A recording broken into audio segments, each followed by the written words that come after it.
Welcome.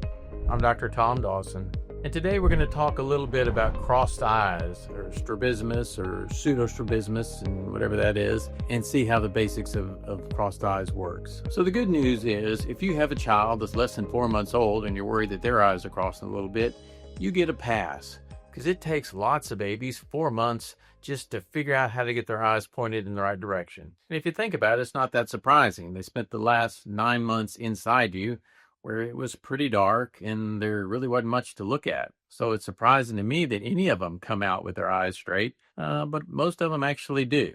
But for the others, it may take them a couple of months of practicing to get where they can get both eyes going in the right direction. So don't worry too much in your child less than 4 months of age. After 4 months, whenever they're looking at something closer than 10 inches, it's normal for your eyes to cross in order to see something that close. And despite what grandma will tell you, I've been doing this a long time and I've never had a child where their eyes stuck together from crossing them too much. But looking at something less than 10 inches, crossing their eyes is going to be very normal. I would say almost any time you have an eye where one eye is looking out too far, that's almost never going to be a normal variant.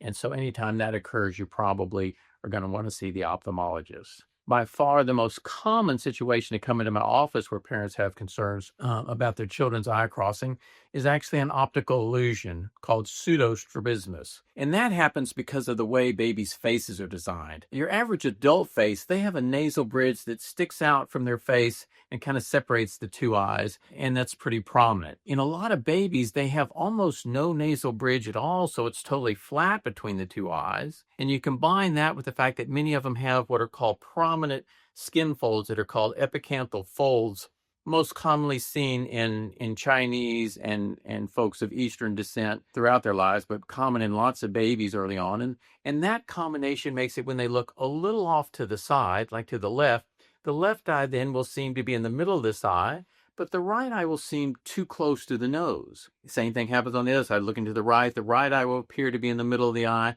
and the left will seem too close to the nose.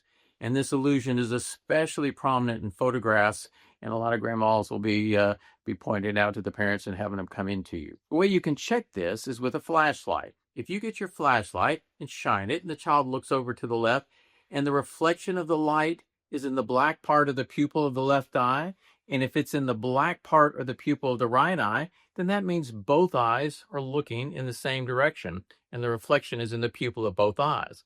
If this right eye were actually in too far, the reflection would be in the center of the pupil of the left eye, but it would be over here on the colored part of the right eye. Same thing would be true if looking the other direction. So if the reflection of the flashlight is in the pupil of both eyes, that's fine. If it's in the pupil of one eye, but the other eye is over on the colored part, then that would mean you had a child that really did have strabismus, and you would need to go and see the ophthalmologist. Now, keep in mind that sometimes these episodes can be fleeting.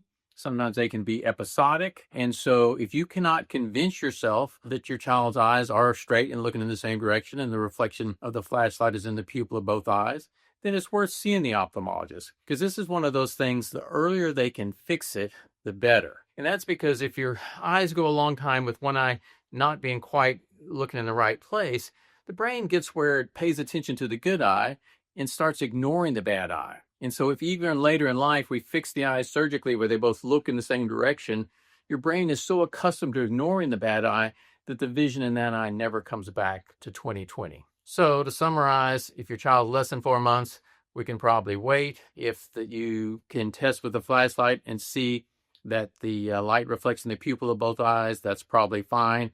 If it seems like it's over in the colored part of one of the eyes, then worth going to see the ophthalmologist to get them fixed, preferably before they're 5 years old. So that's the basics of cross eyes, and I hope that helps.